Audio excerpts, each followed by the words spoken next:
Hello and welcome to Champion Reviews. I'm Joe, here with me is my co-host Dan. Hello and greetings. Today we're reviewing the Morbius episode, part 1. This episode's not fun to watch. I had hoped that we'd be in October, that way, it fits with Halloween, but this episode's not fun. October, while it's a horror month, it should be fun.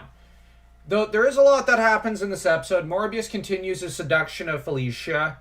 Peter is now in agonizing pain as he has 4 extra limbs growing in, 4 extra arms, but he doesn't realize it yet. So he feels like his ribs are being moved around a little, and his body structure is changing, so he's physically in pure agony anytime he does more than lift a finger almost of exercise.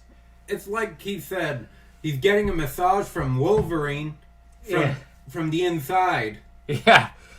And Morbius, now Peter ends up trashing a bit of Dr. Crawford's lab in desperation because he really wants that cure that she's been concocting for him.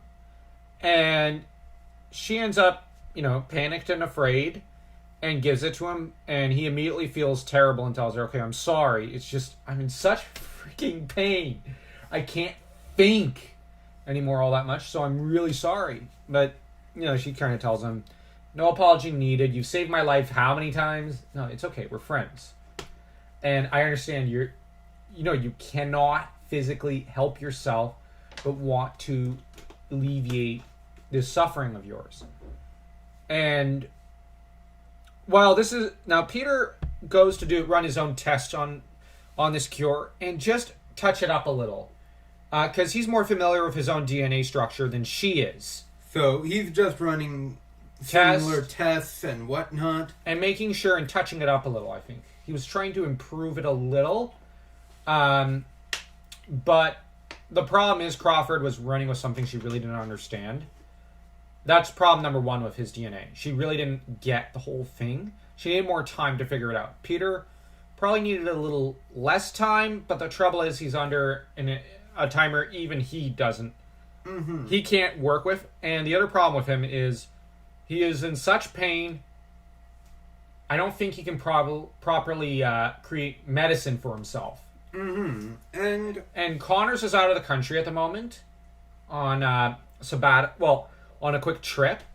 And Connors, when he comes back, he's got a bit more control, I guess you could say, of the situation and knows how to handle it better.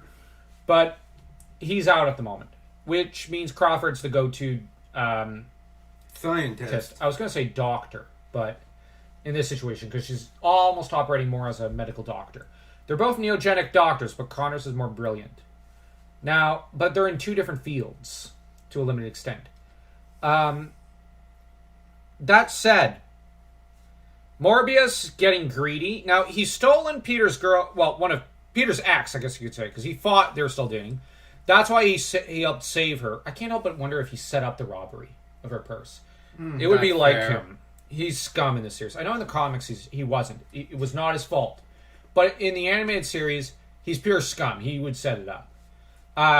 So he stole the girl that he thought was Peter's girlfriend because he's just spiteful by nature. He's not a nice guy.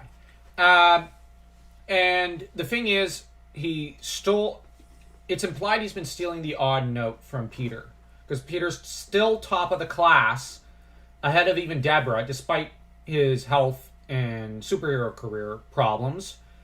And Morbius decides he's going to steal his experiment now. And breaking so many laws and university rules that expulsion would be the lightest of the consequences. Now, getting his student visa, but here's another. The thing is, he's in this episode. He claims he wants to find a cure for that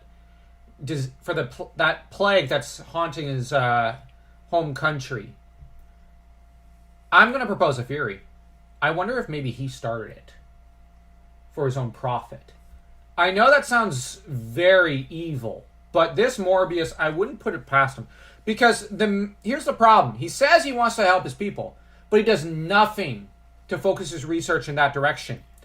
He's only interested in stealing from Peter and Deborah. He even says, "Sleep the sleep of the newly departed, Deborah," as he's leaving. Basically saying, go crawl into a hole and die. And like, at one point. So he wants her to die. He wants to steal from Peter so that he could... No, he's just so scummy. And he pretty much has mentioned to others in past episodes, yeah, go ahead and sleep. You're just wasting time. And looks down on that when he doesn't realize that even scientists need to sleep. Well, he sleeps, but very few hours in comparison. So that would have an effect on his scientific prowess. And it would get him to screw up because he's not getting the full 9 hours of sleep. Speaking of which, he forgot to, when he was running his experiments, to lock up the bat because he was so tired. And he was so tired, his experiment was immediately botched. And he also stole the neogenic recombinator for one of his experiments, swiping it from the lab. So he's stealing Connor's and Peter's research. Like, there's so much this guy's doing that's so freaking illegal. And then he becomes... and extradition could be the lightest of the things he did. Some of the he'd have to worry about. Some of the recombinator tech is essentially protected by the government. Yeah, and the only ones who have permission to use it are Connors, Crawford, and Peter. Because Peter's current, I think, acting assistant at times, because he's used it in the past. But he has to be supervised. Mm-hmm. And, yeah, like, Morbius is scum. Because... in this universe. And he becomes a bat, and now he starts feeding on the sugar or plasma in people's blood. The plasma, the sugar, the protein, like, everything that keeps your blood useful in your veins. He's feeding off that, and through his weird hand mouths, like they're little disgusting little mouths that have little mini fangs, and he sinks his grubby hands into he typically prefers to go for girls, but the thing is, he prefers girls, but he won't. Now, because he's a man, he needs to eat more. He has, I guess you could say in this case, he'd have more need than what a female vampire would for this plasma. So he needs to feed. One woman can't really fulfill him. So he's targeting many people. Mm-hmm. Now, his first thought after Spider-Man interrupts one of his prey is, well, I guess I love Felicia, but I kind of want to eat her. Now, I'm not sure what happens to his victims. I'm pretty sure they just die slowly. I think some of them have died over the course of the series. So he's going, and given Felicia's body build, she wouldn't make it. So they would essentially need a blood transfusion rather swiftly. But here's the thing: the blood's not been sucked out. Like, you know what I mean? That's why the doctors are scratching their heads and going, "Oh shit!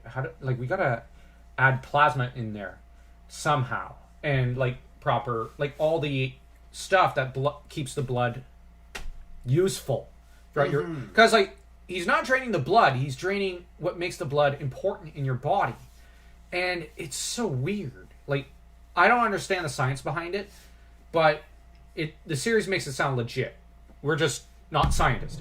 But yeah, Spider-Man fights him off. The fight lasts till dawn, and Morbius collapses. Now, Spider-Man worries and feels guilt because he thinks it's his fault, and he should never have left his research at ESU, forgetting for a moment that, Morbius is scum and a thief. But it's the typical Peter Parker, I gotta take responsibility for everyone thing. Because he was probably at the university because the university has better resources Yep. than his room. Yeah, he was using it under the pretext that he was running his experiment to become Connor's assistant. And- but in reality, he wasn't at all paying attention to that assignment. He locked his Stuff in there, but Morbius has been swiping his notes for weeks, so he knows the combination to Peter's locker. I get the feeling he memorized the locker combinations of everyone else, notably Yeah. Deborah and Peter. which, you know what? I'd have no compassion because He probably not. reminds me of Eddie Brock. No, never took responsibility in his life, only cares about himself, and when it comes to loving a woman, it's only in the context that he loves himself. Yeah, because had this not happened, expulsion would be a nice thing. I think he would Even have, extradition would be a slap on the wrist. if he didn't get caught, I think he'd go to work for pretty much the anti-mutant group owned by Landon, the Brand Corporation, and then Fisk. Oh, Yeah. they're against mutants. I don't care. I hate mutants too. Screw it. Or like, oh, I get to treat human beings like lab rats? Sure, sign me up. Where do I sign? All right. So, yeah, if you like this video, this episode, I'd probably rate it I guess a 1 star for me. 1.5. It's below average. If you like this video, like, share, subscribe, leave a comment.